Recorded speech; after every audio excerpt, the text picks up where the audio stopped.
हाय।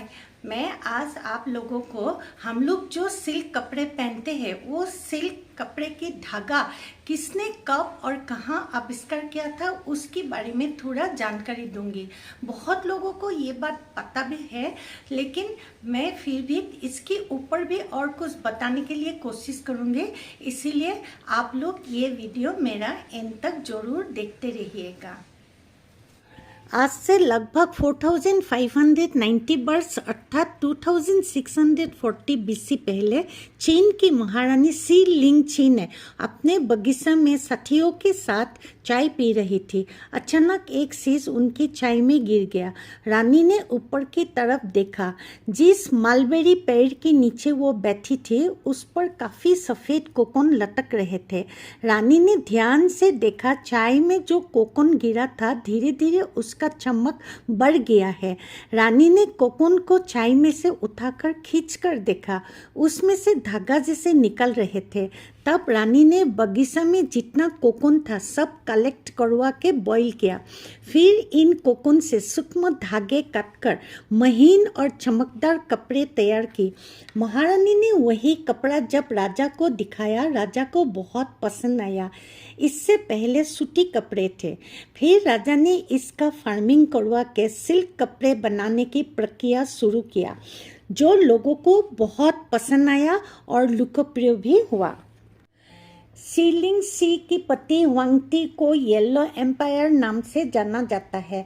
उन्होंने silk thread उत्पादन करके अलग अलग देशों में एक्सपोर्ट करने लगा। चाइना ने 2500 साल से भी अधिक समय, कोई लोगों को कहना है 3000 साल तक सिल्क धागा बनाने की प्रक्रिया लोगों से छुपा कर रखा था। इस खोज के लिए सी लिंग शी को lady of the silk worm और गॉडेस ऑफ सिल्क मेकिंग से जाना जाता है।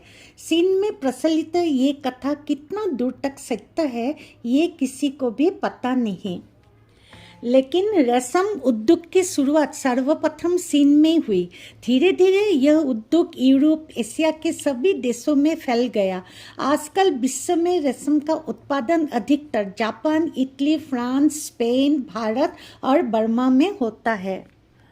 आज मैं आप लोगों को आज भी सबसे प्राचीन प्रक्रिया से बनाए जाने वाले महाराष्ट्र का फेमस पैठानी सिल्क साड़ी के बारे में बताऊंगी, जो मैं खुद देखकर आई हूँ। साथ में भारत का सबसे बेस्ट क्वालिटी माने जाने वाला और महंगा सिल्क साड़ी के बारे में भी बताऊंगी। पैठानी साड़ी महाराष्ट्र की सांस्कृतिक विरासत का एक हिस्सा है। पैठानी साड़ी महाराष्ट्र राज्य के पैठण क्षेत्र के नाम पर रखा गया है। पैठानी साड़ी की उत्पत्ति सातवाहन राजवंश के शासक शालिवाहन द्वारा प्रतिष्ठित शहर में हुआ था, जो अब पैठण है। यह कला 2000 वर्ष से अधिक पुरानी है। पैठानी साड़ी बुनाई की कला को कारीगरों ने पीढ़ी से पीढ़ी पारंपरिक तरीकों का उपयोग करके संरक्षित करके आए हैं। प्राचीन काल में चीन से मलबेरी प्योर सिल्क के धागा लेकर सोना चांदी के जरिए स्थानीय अंचल में काटा जाता था। एक साड़ी बुनकर तैयार होने में 17-18 महीने लग जाता था, कभी कभी उससे भी ज़्यादा समय लगते थे। आज भी जो साड़ी 11-12 लाख की होता है वो भी बुन के तैयार होने के लिए 5-6 महीने लग जाते हैं। पैठानी साड़ी शाही परिवारों द्वारा अर्थात राजा महाराजा के, महारानी और सम्भ्रांत घर के परिवार के लोग ये साड़ी परिधान करते थे, क्योंकि ये साड़ी काफ़ी महंगा होता है। पैठानी साड़ी महंगा होने का कोई कारण है। ये प्राचीन पद्धति से हाथ से बुना जाता है। बेस्ट क्वालिटी का मलबरी सिल्क की धागा, प्योर जोड़ी, परिश्रमिक डिजाइन के लिए ये साड़ी काफ़ी महंगा होता है। अधिक समय, परिश्रम और महंगा जरी और सिल्क धागा के लिए ये साड़ी महंगा होना स्वाभाविक है। मलबेरी सिल्क का सूता बहुत महीन, सॉफ्ट और पक्के रंग का होता है। देखिए, कारीगर लोग कपड़े बुनने के लिए जो धागे यूज़ करते हैं कितना महीन है, देखकर ही पता लग जाता है। मलबेरी सिल्क के धागे आजकल हर कलर में मार्केट में मिलने लगे।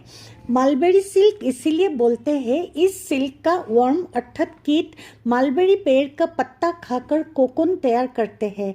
इस कोकून से जो धागा प्रस्तुत किया जाता है उसी सिल्क को मलबेरी सिल्क बोलते हैं। आजकल मलबेरी पेड़ का खेती नॉर्थ और साउथ इंडिया में किया जाता है। हम लोग जब इलोरा केव्स देखकर वापस आए तब रास्ते में औरंगाबाद जिला के अंतर्गत खुलदाबाद विलेज में स्थित मुगल सिल्क बाजार नाम की एक कॉटेज इंडस्ट्री में पठानी साड़ी बुनता हुआ देखने के लिए गए थे। बहुत दिन से इसके बारे में सुन रहे थे क्योंकि असम में भी बहुत छोटा बड़ा सिल्क कॉटेज इंडस्ट्री है। इस साड़ी का बनाने का डिफरेंस क्या है जानने के लिए मैं बहुत इच्छुक थी। हैंडलूम के ऊपर मेरा इंटरेस्ट ज़्यादा है क्योंकि मेरा भी कपड़े का छोटा सा बिजनेस है। इस कुटीर उद्योग में जाकर जो साड़ी बनाने वाला प्रक्रिया देखा, मैं देखकर हैरान हो गई। ये लोग 2000 साल से भी पहले जिस पद्धति से साड़ी बुनता था उसी प्रक्रिया से साड़ी बना रहे थे। पठानी साड़ी बनाने के लिए पावर लूम और आजकल जो डिज़ाइन उठाने के लिए कंप्यूटर से ग्राफिक डिज़ाइन तैयार करके कार्ड यूज़ किया जाता है, पठानी साड़ी में नहीं करता है। पहले जो बुनने का ट्रेडिशनल प्रथा था, आज भी प्योर सिल्क और ट्रेडिशनल पठानी साड़ी उसी हिसाब से बुनता है। इनका स्पेशलिटी ये है साड़ी का फ्रंट और रिवर्स साइड दोनों तरफ एक जैसे दिखता है। कहीं पर भी धागा एक भी निकला हुआ नहीं रहते हैं। पैठानी साड़ी 20 अलग अलग प्रकार की होते हैं जिनमें पैठानी और बनारसी बुनाई से बनी साड़ियाँ भी शामिल है। पैठानी साड़ी शुरुआती दिनों में सूती का बनाई जाती थी और सिल्क का इस्तेमाल उसका बॉर्डर बनाने में किया जाता था। पैठानी साड़ी में पल्लू का डिज़ाइन बनाने में ज़्यादा ध्यान देता है। पल्लू और नीचे का जो भाग होती है वो बहुत सुंदर होता है। ये येलो साड़ी देखिए। प्योर सिल्क इस साड़ी में बॉर्डर बनाने के लिए कितना मेहनत करके जरी के साथ लोटस का बेल बनाया है। कलर कॉम्बिनेशन और शेडिंग के ऊपर ये लुक काफ़ी ध्यान देता है, इसीलिए देखने के लिए एम्ब्रॉयडरी किया हुआ जैसे लगता है। मैंने खुद देखा इतना धीरे धीरे ये लुक आगे बढ़ पाता है।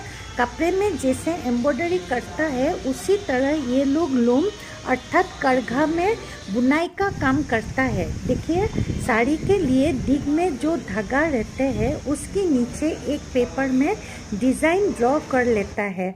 मैंने रेड कलर से कार मार्क किया। देखिए, अलग अलग कलर से डिज़ाइन के साथ मिलाकर धागा ऊपर नीचे लेकर संपूर्ण पैटर्न तैयार कर देता है। हमारा देश के हर स्टेट के महिला और पुरुष ने जो कपड़ा परिधान करते हैं, सबका परिधान करने का स्टाइल अलग अलग होता है। हर स्टेट का जो ट्रेडिशनल डिज़ाइन होता है वह एकदम अलग और अनोखा होता है। कपड़े में जो कलर और डिज़ाइन बनाते हैं वो भी एकदम पृथक देखने को मिलता है। कोई स्टेट में डार्क कलर और कोई में लाइट कलर कॉम्बिनेशन यूज़ करते हैं। क्लाइमेट के ऊपर भी कपड़े का परिधान निर्भर करते हैं। भारत में सबसे श्रेष्ठ माने जाने वाला साड़ी में नाम आता है कांजीवरम, बनारसी, पंचमपल्ली, पतोला, मैसूर सिल्क, पैठानी, कोसा सिल्क और मुगा सिल्क है। ये साड़ी का सिल्क इतना उत्तम होता है, माँ से बेटी, बेटी से बेटी तक चलता है। कांजीवरम प्योर सिल्क साड़ी को लोकप्रिय के अनुसार क्वीन ऑफ साड़ी माना जाता है। ये सभी सिल्क साड़ी को भारत में शादी समारोह में सबसे शानदार, अच्छी और बेहतरीन साड़ियों में से एक मानी जाती है। कोई लोग ये सिल्क साड़ी में प्योर गोल्ड, सिल्वर जरी, महंगे स्टोन, मोती लगाकर और महंगी बना देता है।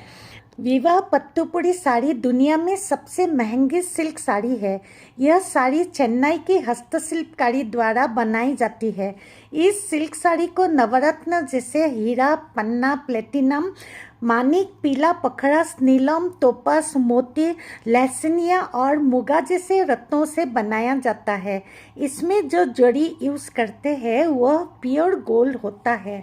विभा पत्तुपुड़ी sari Guinness book world record में नाम रखने के सक्षम हुई। ये साड़ी 36 वर्कर्स मिलकर कांचीपुरम सिल्क उद्योग में एक साल में बुनकर तैयार की। इसका वेट 8 kg है।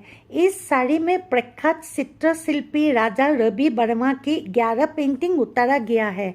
ये साड़ी 26 नवंबर 2007 में बनाया और 5 जनवरी 2008 को बेंगलोर के एक बिजनेसमैन ने 40 लाख रुपए में खरीदा।